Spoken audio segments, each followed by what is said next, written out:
సిప్ల వైపు కొంతమంది వెళ్తుంటారు, లంసమ్ అమౌంట్ ఉంది కదా, అన్నీ కలిపి ఒకేసారి ఇన్వెస్ట్ చేద్దాం. మీరే సజెస్ట్ చేస్తారు? కొంతమంది పెద్ద మొత్తంలో డబ్బు వచ్చినప్పుడు ఒకేసారి ఇన్వెస్ట్ చేస్తూ ఉంటారు. ఒక 6 నెలలు ముందు పెట్టారనుకుందాం, సెప్టెంబర్ అక్టోబర్ అలా పెట్టారనుకుందాం, వాళ్ళ అమౌంట్ -20% కూడా అయితే. సో లంసంలో ఏంటంటే మనం మార్కెట్ని టైం చేయగలగాలి. ఇప్పుడు టైమింగ్ అన్నారు, దాన్ని ఎలా ఐడెంటిఫై చేయొచ్చు అంటారు? మార్కెట్లో మనకి 2 ఇండెక్స్లు ఉంటాయి, నిఫ్టీ 50, సెన్సెక్స్ అని. అంటే మనం కనుక మార్కెట్ని కరెక్ట్గా టైం చేయగలిగితే హ్యూజ్ ప్రాఫిట్స్ వస్తాయి. కానీ టైమింగ్ కనుక రాంగ్ అయితే హ్యూజ్ డివాస్టేటింగ్ ఎఫెక్ట్ ఉంటుంది. సో రెండింటికి అయితే ఉన్నాయి, అడ్వాంటేజెస్ ఉన్నాయి, డిసడ్వాంటేజెస్ కూడా ఉన్నాయి. రెండింటికి వాటి ఓన్ అడ్వాంటేజెస్ ఉంటాయి.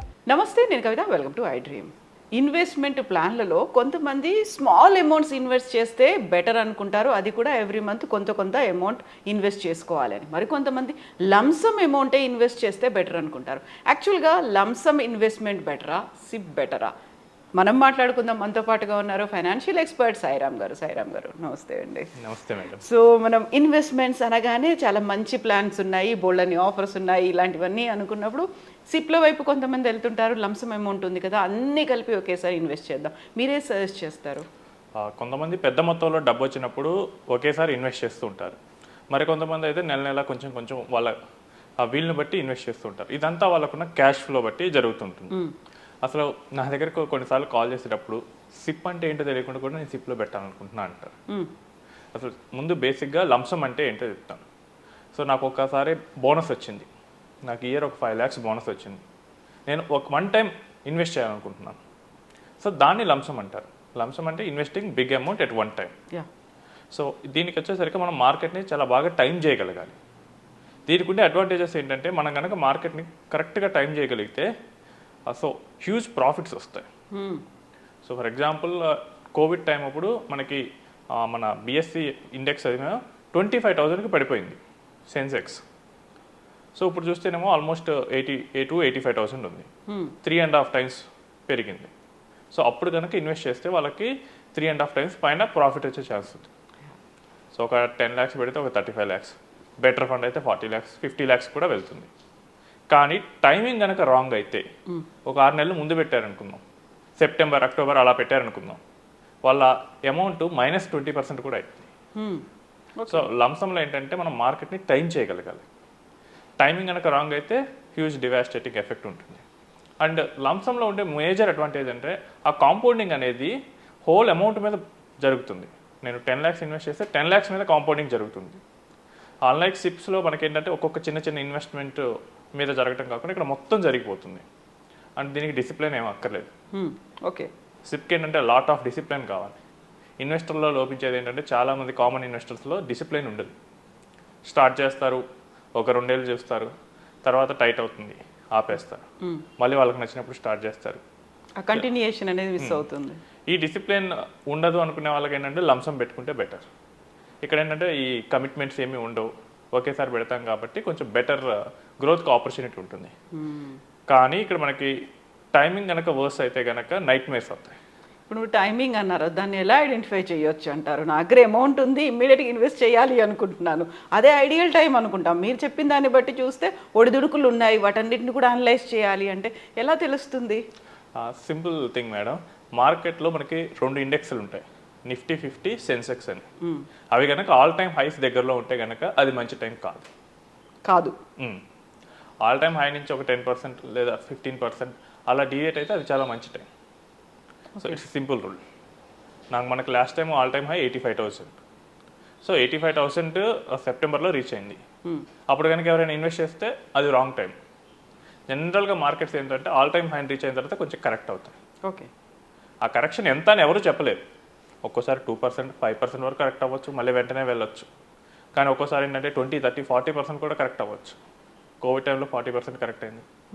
ఇంకా క్లాసిక్ ఎగ్జాంపుల్ ఏంటంటే మనకి 2008 గ్లోబల్ క్రైసిస్ 20,000 నుంచి 7,500కి పడిపోయింది. Okay, so if I kept my 1 lakh it become 40,000. So all time హైస్కి రీచ్ అయినప్పుడు మాత్రం కొంచెం జాగ్రత్తగా ఉండాలి. లేకపోతే నార్మల్గా మనం ఇన్వెస్ట్ చేసుకున్న ఒకవేళ మార్కెట్ పడకపోయినా పెరగకుండా ఉన్నా నో ప్రాబ్లం, నా అమౌంట్ అయితే నాకు ఉంటుంది. బట్ ఆల్ టైమ్ హైకి వెళ్ళినప్పుడు మాత్రం మనం కొంచెం జాగ్రత్తగా వెళ్ళాలి. మనం ఆల్ టైమ్ హైకి వెళ్ళి ఒక 1 year గ్యాప్ అలా ఉందనుకోండి, అప్పుడు మనం పెట్టేయచ్చు. మార్కెట్ ఆల్ టైమ్ హై 85,000, ఇది ఎప్పుడు రీచ్ అయింది? సెప్టెంబర్లో రీచ్ అయింది. మళ్ళీ సెప్టెంబర్ దాకా రీచ్ అవ్వట్లేదు, మనం పెట్టేయచ్చు, no problem. Okay. But first time reach అయితేనే మనం కాషియస్గా ఉండాలి. నెక్స్ట్ అదే సిప్కి వచ్చేసరికి నేను నెల కొంత అమౌంట్ నేను పెట్టుకుంటే వెళ్ళిపోతాను. నాకు అది ఆల్ టైమ్ హై అయినా ప్రాబ్లం లేదు, ఆల్ టైమ్ లో అయినా ప్రాబ్లం లేదు. ఫర్ ఎగ్జాంపుల్ నేను నెలకు 10,000 రూపాయలు మార్కెట్లో మొదలు చేద్దాం అనుకుంటున్నాను. సరే, మార్కెట్ ఆల్ టైమ్ హైలో వెళ్ళింది. ఆ నెల మాత్రమే కదా, నా 10,000 మాత్రమే కదా ఆల్ టైమ్ హైలో క్యాప్చర్ అయ్యేది. నెక్స్ట్ మంత్ పడిపోతే నేను మళ్ళీ పెడతా కదా, నాకు ఎక్కువ యూనిట్స్ వస్తాయి. ఒకవేళ ఆల్ టైమ్ లోకి వెళ్ళింది అనుకోండి, ఆ ఒక్క మంత్ మాత్రం నాకు అడ్వాంటేజ్ ఉంటుంది, తర్వాత మంత్ మళ్ళీ పెరుగుతూ ఉంటుంది. కాబట్టి సిప్ అనేది మార్కెట్ యొక్క టైమింగ్ని పట్టించుకోదు. మనం పెరగనిండి తగ్గనిండి ఏదైనా కానీ అది ఒక యావరేజ్ రిటర్న్ అయితే వస్తుంది ఒక 5 years అలా వచ్చేసరికి.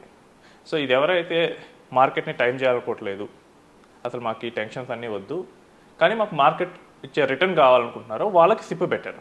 ఓకే. సో ఇదేంటంటే సిప్ ఉండే అడ్వాంటేజ్ ఏంటంటే చాలా చిన్న అమౌంట్స్ నుంచి కూడా స్టార్ట్ చేయొచ్చు. 1000 రూపీస్ నుంచి స్టార్ట్ చేయొచ్చు, 500తో కూడా సిప్స్ ఉన్నాయి. ఈవెన్ ఇప్పుడు కొత్తగా చోటియా సిప్స్ అని వచ్చాయి, 250 రూపీస్తో కూడా ఉన్నాయి. ఎవ్రీ మంత్ 250 పెడితే చాలు. ఓకే. మార్కెట్ ఎక్స్పోజర్ వస్తుంది. నేను 250 పెడితే నిఫ్టీ లార్జ్ క్యాప్స్లో కానీ వాటిలో పెడితే నాకు రిలయన్స్లో ఎక్స్పోజర్ ఉంటుంది, టీసీఎస్లో ఎక్స్పోజర్ ఉంటుంది, నాకు ఎల్ఐసిలో ఉంటుంది, జొమాటోలో ఉంటుంది, ఇట్లా అన్నిట్లో నాకు ఎక్స్పోజర్ వస్తుంది. సో చిన్న చిన్న అమౌంట్స్తో కూడా మనం స్టార్ట్ చేయొచ్చు. సో సిప్స్కి ఉండే అడ్వాంటేజ్ అది. సో లంసమ్ అంటే కొంచెం జనరల్గా టెక్నికల్గా మాట్లాడితే ఏంటంటే కొంచెం పెద్ద అమౌంట్స్ పెట్టాలి. సో 250 పెట్టే వాళ్ళకి 2,50,000 పెట్టే వాళ్ళకి తేడా ఉంటుంది. ఇక నాకు పడే ఒక 1% పడినా నాకు ఇక్కడ 2.5 పడుతుంది, అక్కడ 2,500 పడుతుంది. సో ఈ డిఫరెన్స్ ఉంటుంది. నెక్స్ట్ మనకేంటంటే సిప్లో మార్కెట్ పడుతున్నప్పుడు మనం పెడుతూ ఉంటే ఎక్కువ యూనిట్స్ వస్తాయి. ఈరోజు నేను ఒక 1,000 రూపీస్ ఇన్వెస్ట్ చేశాను, నాకు ఎన్ఏవి మనకు 100 ఉంది, 10 యూనిట్స్ వస్తాయి. రేపు 90 అయింది, నాకు ఎక్కువ యూనిట్స్ వస్తాయి, ఎందుకంటే నాకు 11 యూనిట్స్ వస్తాయి instead of getting 10 units. So market down అప్పుడు అది వస్తుంది. అదే మార్కెట్ పెరుగుతుంది అనుకోండి, ఇప్పటి వరకు నేను అక్యుములేట్ చేసుకున్న యూనిట్స్ వాల్యూ పెరుగుతుంది. సో ఇప్పటి వరకు నేను ఒక 20,000 పెట్టాను, మార్కెట్ పెరుగుతుంది, 20,000 నుంచి 21,000, 22,000 అలా నా ఇన్వెస్ట్మెంట్ పెరుగుతుంది. సో అది బోత్ వేస్ ఆ బెనిఫిట్ ఉంటుంది. కానీ ఒకే ఒక డిసడ్వాంటేజ్ ఏంటంటే సిప్స్లో మనం కాంపౌండింగ్ చూడాలంటే 10 years పైబడి ఉండాలి. నాకు లంసంలో అంత అక్కర్లేదు, నాకు 4-5 years ఉంటే నాకు ఎఫెక్ట్ వచ్చేస్తుంది. నా అమౌంట్ డబల్ అవటం అలా, లేదా 80% పెరగడం అలా వస్తుంది, అట్లీస్ట్ 12% రిటర్న్ వచ్చే దాంట్లో పెట్టిన. కానీ సిప్స్లో మనకు అలా చూడాలంటే 10 years పైబడి ఉండాలి. 10 years కూడా కంటిన్యూయేషన్ అనేది ఉండాలి, ఎవ్రీ మంత్ ఇన్వెస్ట్ చేస్తూ ఉండాలి. ఎవ్రీ మంత్ ఇన్వెస్ట్ చేస్తూ ఉండాలి. కంటిన్యూషన్ లేకపోతే కనుక ఇంకొంచెం ఎక్కువ టైం పట్టచ్చు. సో దీనికి నేను ఒక రీసెర్చ్ కూడా చేశాను, బ్యాక్ టెస్టింగ్. ఒక మ్యూచువల్ ఫండ్ ఏఎంసీలో ఒక ఫండ్ 24 years బ్యాక్ డేటా తీసుకున్నారు 2001 నుంచి. సో టైమింగ్ కనుక రాంగ్ అయితే కనుక మీరు 2001లో పెట్టి ఈ రోజు చూస్తే 6.5% రిటర్న్ వస్తుంది. Almost 24 years. యా, అంటే నా ఎఫ్డి అప్పుడు పెడితే కనుక నాకు కనీసం అప్పుడు 10-12% ఎఫ్డీలు ఉండేవి. నాకు రాంగ్ టైమింగ్లో ఎంటర్ అయితే ఇలాంటి డివాస్టేటింగ్ ఎఫెక్ట్స్ వస్తాయి. అదే సిప్స్ అయితే వీటన్నిటిని న్యూట్రలైజ్ చేస్తే సేమ్ ఫండ్ సిప్లో మళ్ళీ 12% రిటర్న్ ఇచ్చింది. ఎందుకంటే అది మార్కెట్ టైమింగ్ పట్టించుకోదు, పెరిగినా పెడతాం తగ్గినా పెడతా ఉంటాం అంటే కాబట్టి. సో లంసమ్ ఇన్వెస్ట్ చేయాలంటే మనకి చాలా స్కిల్ కావాల్సి వస్తుంది. స్కిల్ లేకుండా నా దగ్గర డబ్బులు ఉన్నాయి కనుక పెడితే అది రాంగ్ టైం అయితే కనుక మనకి నైట్ మేర్స్. సో నేను ఒక ఆయన చూశాను, ఆయన యూఎస్లో ఉంటాడు.